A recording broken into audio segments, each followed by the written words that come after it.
The Galactic Council chamber fell silent as Ambassador Chen Wei stepped forward, his weathered face betraying none of the exhaustion that had plagued him for the past 72 hours.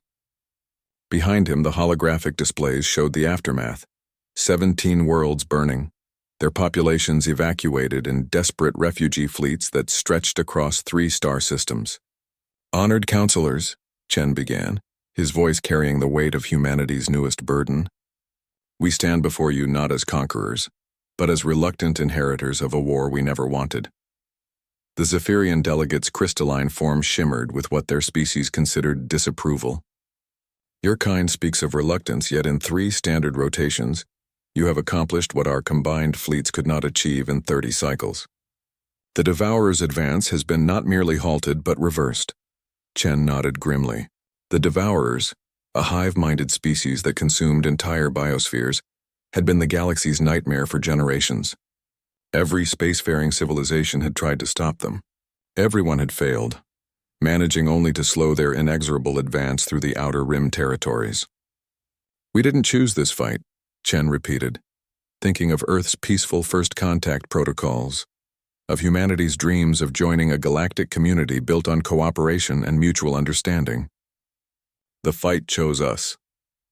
3 months ago, the Devourers had reached the Tau Ceti system, where humanity had established its first extrasolar colony. The evacuation order had come too late. New Singapore, with its population of 2 million souls, had been overrun in hours. But humanity had a gift that no other species seemed to possess: the ability to turn grief into fuel.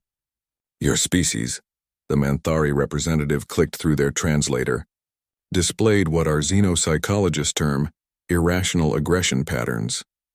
When faced with superior numbers and technology, the logical response is tactical withdrawal." Chen almost smiled at that. Logical.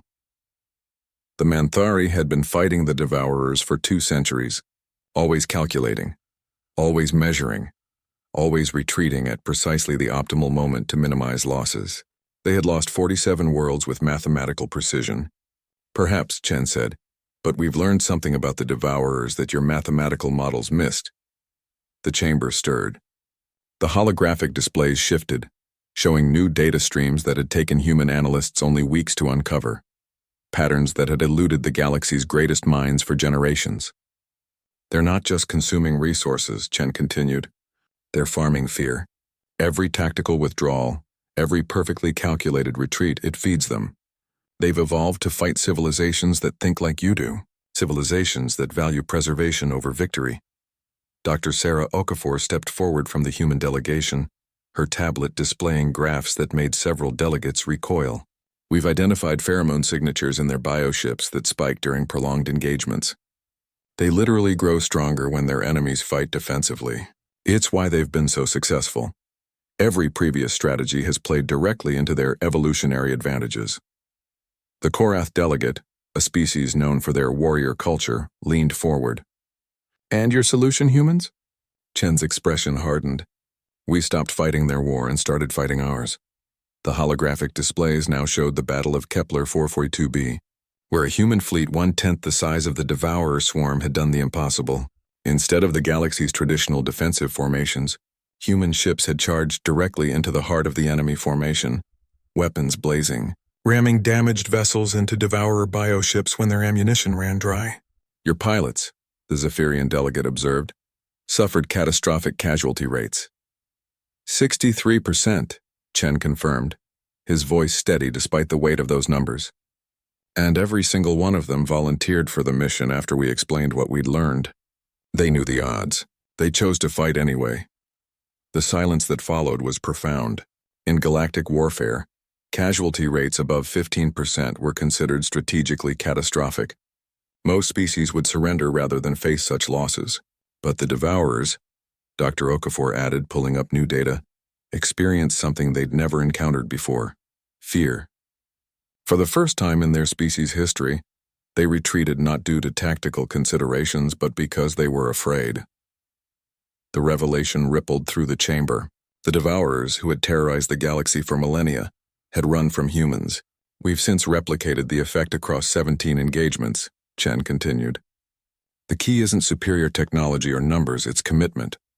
When they realize they're facing an enemy willing to die for victory rather than live for defeat, their biological advantages become liabilities. The Manthari delegates' antennae twitched rapidly, their species equivalent of deep thought. You are suggesting that the entire galaxy has been fighting incorrectly. We're suggesting, Chen replied, that the galaxy has been fighting like prey instead of predators. The Devourers evolved to hunt civilizations that prioritize survival. They have no evolutionary answer for a species that prioritizes winning.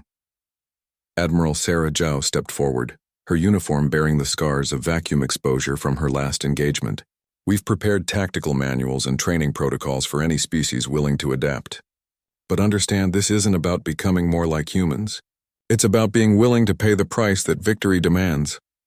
The chamber erupted in debate, voices rising in dozens of languages as delegates argued the merits and costs of human strategies. Some called it madness, others called it salvation. Chen waited for the noise to subside before speaking again. Honored counselors, we didn't ask for this war. We lost 2 million of our people before we even knew what we were fighting. But we've learned something important. Sometimes the universe doesn't care what you choose. Sometimes it chooses for you.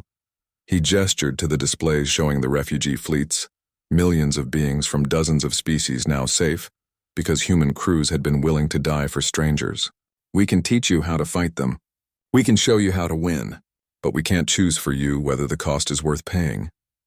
The vote, when it came, was unanimous. For the first time in galactic history, the species of the Outer Rim would fight not to survive, but to win. As the session adjourned, Chen looked out at the stars through the chamber's vast windows. Somewhere out there, the Devourers were learning what humanity had always known, that the most dangerous opponent wasn't the strongest or the smartest, but the one who refused to give up. The fight had chosen them, but humanity had chosen how to fight back.